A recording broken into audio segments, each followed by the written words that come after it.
Stephen Williams, pennaeth addysg gorfforol, rhan o'r maes dysgu iechyd y lles. Dyma faes dysgu sydd yn cynnig profiadau eang, cytbwys, modern a chyffroes sydd yn diwallu anghenion pob dysgwr ar draws y ystod gallu.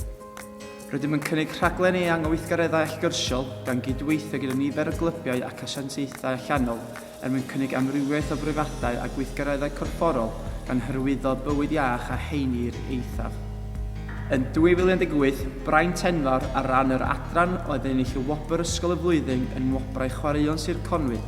Rydym yn falchio nid yn unig yn ei llwyddiannau sirol, ond hefyd ar lefel rhanbarthol ac yn wir yn genedlaethol. Mae llais y dysgwyr yn bwysig efo yr adran addysg gorfforol.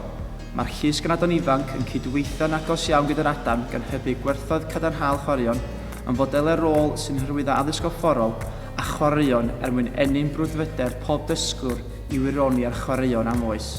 Mae cyfraniad diwylliant Cymreig a Chymraeg ym myd chwaraeon fel yr Urdd yn allweddol bwysig yn yr adran. Yn ogystal rydym yn trefnu teithiau i wylio gemau pêl-droed a rygbi mwyn ysbrydoli'r dysgwyr. Dros y blynyddoedd, mae nifer fawr o ser chwaraeon wedi ymweld â ni yn Ysgol y Creuddyn. Pob 2 flynedd, mae'r adran yn trefnu taith sgïo i Ewrop sydd ar agor i bawb. Rydym yn falch o cefnogi'r gymuned ac elusennau lleol drwy gynnig nifer o weithgareddau hwyliog mwyn codi arian. Mae lle amlwg i chwaraeon yma mywyd yn ysgol yn y Creuddyn.